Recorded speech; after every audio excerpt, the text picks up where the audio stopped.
Hi, I'm Rob Cataford, VP of Analytics here at BusinessOnline, and we're here today to talk about search intelligence. So what we do with search intelligence is basically we look at data to drive decisions around PPC campaigns and SEO campaigns and different things that you're running.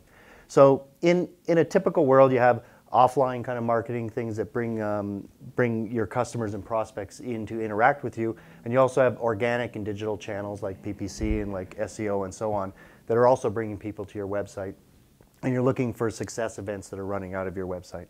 So in a typical world, this data comes in and you have a bunch of point solutions. You probably have a web analytics system, you probably have a ranking engine system, you probably have CRM systems and marketing nurturing systems and so on.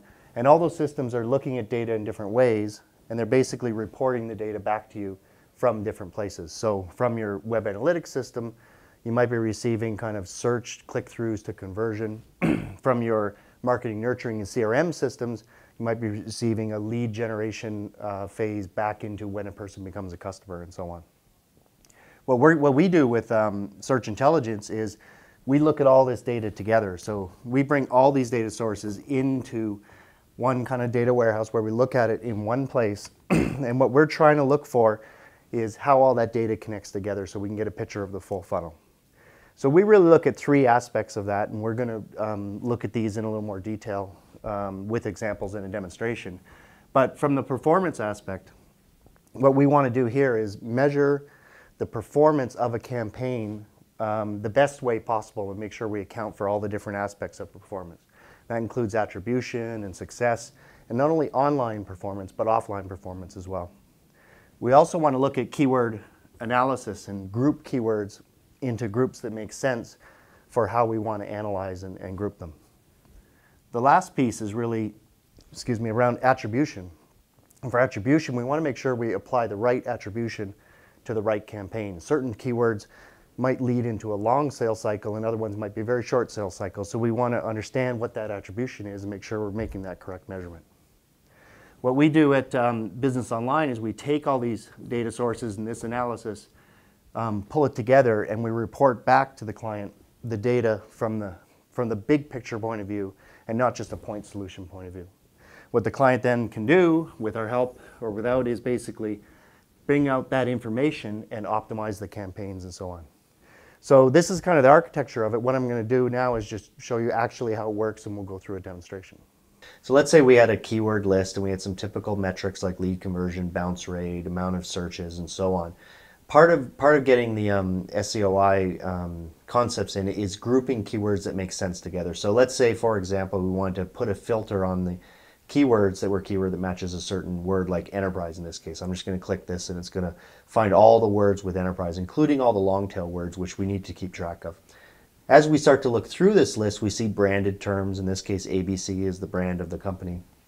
And we see other things that are in there we may not want to include. For instance, I see a word with training in here and ABC training and ABC training and so on. So what I want to do is pull those out because I'm really interested in people that are interested in our enterprise software product, not necessarily in how to be trained on a product that they already exist. So we can put in different exclude filters by doing, here I'm excluding all the words with training. Here I'm going to exclude all the brand terms. So we're taking out the ABCs and so on because they will generally drive search in a more natural way. So now I'm getting a kind of a big long list of keywords that are being aggregated up here that we can look at it as one thing.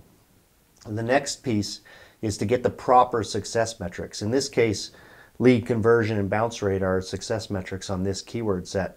But let's say it's a bit different. Say this word, we were really trying to drive people to our blog section of our site. We might need a specific metric around that. So we can just kind of add and change metrics here. I'm just going to add in a blog conversion that's pulling that in. And now we can basically pick our KPIs that we need to build the campaign around. The other thing we can do is over here we brought in data that basically once a person becomes a lead in a lead conversion, they become a qualified lead or a highly qualified lead in a downstream system. And that is only known by the CRM. So what we're doing is we're pulling the CRM data back into this system to pull it together. So now we can say add something like qualified leads to here. I'm just going to find it here, and so we can actually see which keywords and which keyword sets are driving which amounts of qualified leads that are really people that are going to become customers in the end. So I'll pull that back off. So you can see having the proper success metric and being able to aggregate keywords into groups that you can analyze together, you can really start to get at efficiently measuring the effectiveness of a keyword set or a campaign and so on. The last piece is really around the attribution. So if these keywords here are driving from PPC and also from SEO, we might want to look at how those interact with each other. In other words, if people are coming in based on organic links and later on they're using your paid links to navigate back to your site, then you're really paying for people that you've already acquired before. So we can start to look at flow between organic and paid in different aspects. So we can see how many people that started in organic went through social and then to paid, or how many people went from paid to organic and so on. And this can help drive the decisions around where to spend money or where to spend effort and so on. So that's our approach to search intelligence, and thanks for your time.